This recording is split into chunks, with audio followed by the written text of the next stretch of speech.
ucapan selamat kepada Pak Setia Novanto yang telah menjadi Ketua DPR.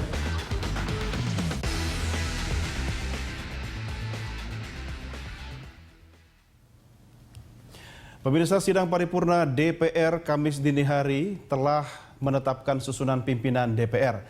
Seluruh pimpinan DPR berasal dari fraksi yang tergabung dalam Koalisi Merah Putih, ditambah dengan fraksi Partai Demokrat.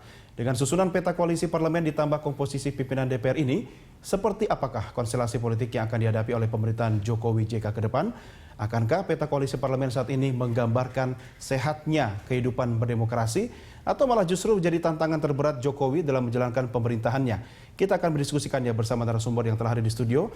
Yang pertama adalah pengamat politik J. Kristiadi, kemudian anggota DPR dari fraksi PD Perjuangan, Eriko Sutarduga, dan kami masih menantikan kehadiran politisi Partai Golkar, yaitu Fadil Muhammad. Semoga bisa bergabung bersama kita. Terima kasih Bapak-Bapak bergabung bersama kami di Prime Time kali ini. Pak Kristiadi, Ketua DPR yang baru dulu, komentar Anda. Begini, sebetulnya Ketua DPR bagi rakyat seperti saya adalah tokoh yang menjadi betul-betul bisa mewakili salah satu citra bangsa ini. Seperti itu, mesti begitu. Tidak boleh sembarangan orang. Terus istilahnya itu primus inter pares. Orang yang dituakan di DPR karena bijak bestari, arif bijaksana, dia juga orang yang sangat ada menjaga integriti. Ya, sejauh mana integriti orang seperti setinggi Ketua DPR ini? Ya. Tidak pernah terlibat korupsi, itu penting. Ya, itu penting sekali. Loh, kok terlibat? Bahwa orang menduga. Terindikasi. Orang menduga bahwa seorang ketua DPR bahkan diduga patut melakukan korupsi pun yang memikirkan itu sudah dosa itu. Harus begitu, integritas seperti itu. Ya. Tidak usah menjadi tersangka atau pernah diperiksa KPK, bahkan orang ya untuk menduga itu pun orang merasa tidak pantas menduga seperti itu. Saking tingginya integritas seperti itu. Itulah sebetulnya tokoh-tokoh ketua DPR, ketua MPR, ketua DPD, orang seperti itu.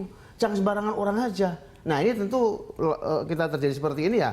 Menurut saya mudah-mudahan tentu apa yang saya rasakan itu juga dirasakan oleh teman-teman masyarakat yang lain, dirasakan oleh petugas-petugas penegak hukum, ya. Semoga betul-betul bahwa memang kita mempunyai seorang tokoh yang tokoh ini cepat clear juga. Ini tokoh seperti apa? Ya. Seperti itu. Tapi sepertinya kalau boleh menerjemahkan secara bebas kok Pak Kris kayaknya kecewa dengan ketua DPR yang baru. Apa itu? Saya kira rakyat itu berhak kecewa tidak cuma karena ini suara rakyat ya? Iya, tidak cuma, tapi juga prosesnya dan segala macam kejadian itu bikin saya kecewa semua. Tapi saya tentu ada mengambil hikmah. Mas seperti ini. Kalau kemudian misalnya ya dikatakan tadi soal konstelasi politik seperti apa, tapi bagi saya konstelasi yang seperti sekarang ini justru memperkuat Pak Jokowi sebagai presiden. Bagaimana logika memperkuatnya? Karena sekarang orang tahu tantangan di DPR keras sekali. Dan orangnya juga sangat merasa bahwa ini pokoknya pemerintahan ini harus dilumpuhkan kalau bisa. Pak Jokowi justru bisa membebaskan diri ya dari orang-orang sekitarnya yang akan titip ini menjadi menteri, ini menjadi apa. Dia akan mengatakan tidak bisa lagi seperti itu. Apakah karena fungsi kontrol parlemen? Kecuali ya karena fungsi kontrol parlemen, tapi juga ini alasan untuk Pak Jokowi memilih orang-orang memang mempunyai tadi kapasitas, kredibilitas, kompetensi untuk apa? Untuk agar tidak mudah juga diganggu oleh DPR. Kalau semua karya dan program yang baik tidak akan diganggu. Dan kedua, menjadi menteri sekarang ini menurut saya juga mikir-mikir. Gila jadi menteri yang begini, ya toh. Ini bisa menjadi sasaran tembak terus-menerus. Nah, apalagi kalau tidak perform, ini juga bisa menyingkirkan apa yang disebut pemburu-pemburu rente yang mungkin sudah mengharapkan belum merasa berpiutang budi kepada Pak Jokowi dan kemudian juga merasa orang yang paling hebat dan kemudian juga berhak menagih. Pikir-pikir dulu sekarang ini, ya. Ketahuan masuk KPK juga. Ya kan? Jadi saya kira justru menurut saya ada berkah di balik semua musibah-musibah politik yang dialami oleh Indonesia hebat ini. Ya, tapi justru malah menurut saya memperkuat posisi Pak Jokowi yang menurut saya memang maunya independen untuk tidak mau terlalu dicampuri, sehingga kalau partai-partai pun mengusulkan itu partai-partai mempunyai kualitas, tidak cuma kualitas titel, tapi kualitas komitmen, kompetensi, integriti dan kinerja yang penting ya. Seperti itu. Nah, ini Bang Eriko, ini terlepas dari sebuah berkah seperti statement Pak Kristiadi tadi, apakah ini juga sebagai simbol kegagalan lobi partai Anda terhadap teman-teman yang ada di Dewan itu sendiri? Jadi sebenarnya kalau kita melihat ya, kalau secara jujur jernih ya Pak Kristiadi, saya merasakan memang sebagai anggota DPR ya, malu juga kadang-kadang melihat begini. Malu kena ketua DPR-nya atau? Begini ya, sesuatu hal yang tidak perlu sebenarnya untuk diperebutkan, menurut saya ya. Apanya nih? Menjadi ketua DPR, sudah jelas dipilih oleh rakyat pemenang pemilu. Di negara manapun, ini akan menjadi ketua DPR. Sudah seperti itu. Lah, hal-hal seperti ini pun menjadi persoalan yang tidak selesai-selesainya. Apakah satu kompetisi dari awal, dari mulai pemilu legislatif, pemilu presiden, tidak akan pernah selesai sampai seterusnya? Apakah kita ini ingin terus seperti ini? Belum lagi nanti sampai pelantikan presiden tanggal 20 Oktober. Makanya Baris PDP harus diganti, Maribung rebut kembali. Tapi adakah upaya ke situ kira-kira? Mas, logikanya bahwa kenapa kok pemenang pemilu itu kemudian mendapatkan tribute atau penghargaan menjadi ketua? Itu logikanya adalah bahwa rakyat itu sebagian besar percaya kepada partai ini. Mayoritas. Dan silakan pilih loh partai orang yang baik, yang memang orang menuduh pun merasa berdosa hatinya. Nggak begitu. Artinya Pak Kris, Bang Eriko kalahnya 2 kali dong. sebenarnya di sini bukan soal kalah menang. Begini, masyarakat kan bisa menilai. Sekarang ini bukan lagi bisa ditutup-tutupi ya Pak Kristiadi. Ini semua bisa melihat. Kok seperti ini? Dan masyarakat tentu akan nanti menilai sendiri. Dan nanti akan menghukumnya pada masa yang akan datang. Tapi kita butuh 5 tahun untuk menghukumnya. Betul. Ini proses demokrasi. Tentunya menurut seperti saya belum 5 tahun menurut saya. Bisa Di tengah saja. jalan. Bisa saja. Nah, dalam hal ini sebenarnya Ini menarik. Kalau kita melihat Pak Kristiadi dari 2009, proses kan demikian baik. Kami sudah melakukan uji materi di MK dan ditolak. Kemudian kita bisa bersama-sama.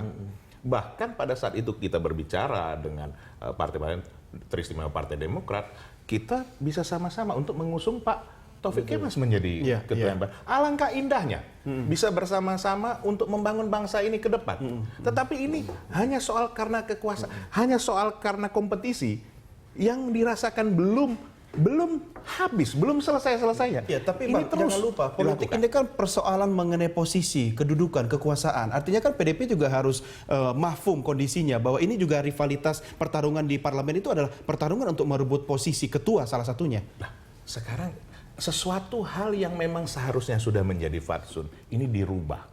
Nah, dan ini dirubah pada saat Pak Kristiadi DPR yang lalu. Yang menjalankannya DPR yang akan datang. Yang sekarang sudah duduk. Ini saja sebenarnya tidak, secara etika saja sudah tidak pas. Tetapi inilah, biarlah masyarakat, biarlah rakyat ini yang menilai. Saya sepakat dengan Pak Kristiadi. Masyarakat menilai nggak sampai 5 tahun kata Pak Kris. Artinya di tengah jalan bisa. Saya melihat begini, ini menurut saya ini pas galak-galaknya KPK galak ini. Dan dia pasti masih ingat tuh. Orang-orang yang semakin orang itu menonjol di permukaan, makin kelihatan, makin tersorot ini. Kemudian, apalagi saya kira teman-teman di KPK itu punya hati nurani juga.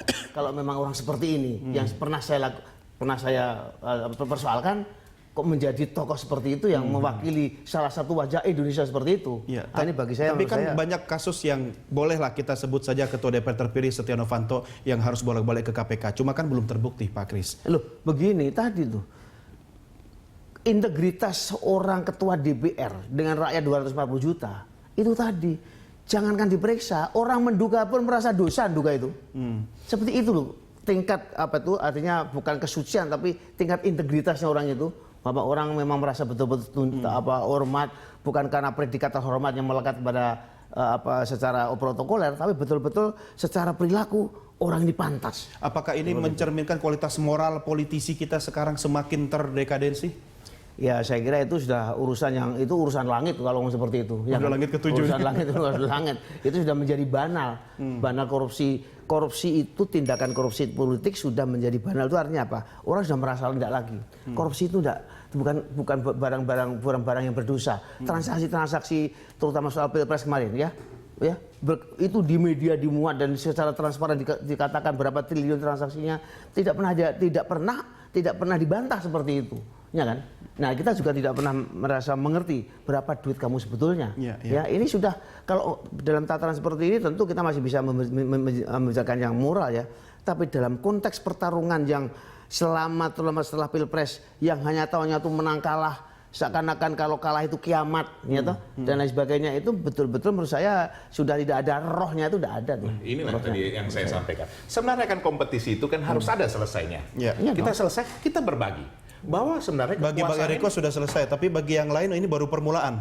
disinilah kita berbicara bahwa kami juga mempunyai jiwa besar, bahwa kami sudah menawarkan hal juga yang terbaik, bahwa boleh saja kan menjadi pada saat waktu yang lalu kami ditempatkan menjadi ketua MPR. Saat ini mari kepada Demokrat. Tetapi tentu ini tidak terlaksana. Keinginan-keinginan yang baik ini ya tentu tidak semuanya bisa disambut juga dengan pakemnya, baik. Mas, pakemnya yang menang itu nomor 1 atau nomor 2, tapi pemenang ini siapapun yang harus berbuat adalah memenangkan, yang harus dimenangkan itu adalah kepentingan masyarakat. Betul. Rakyat harus menjadi pemenang yang utama. Betul. Siapapun yang terpilih, mesti begitu. Oh, dia kuasa karena rakyat. Tapi kan rakyat terwakili oleh suara mayoritas kan? Harusnya begitu kan? Oh enggak, lu begini. Terus rakyat terwakili oleh suara mayoritas, tapi kemudian yang menang juga bukan sebagai penakluk yang sewenang-wenang pada yang kalah, tapi yang menang harus juga membuat kebijakan untuk semuanya. Itu yang namanya tata krama politik dan politik yang beradab seperti itu mestinya. Saya garis bawahi tata krama politik, kita diskusikan di segmen berikutnya soal ini. Pemirsa, kami segera kembali sesaat lagi. Tetap bersama kami.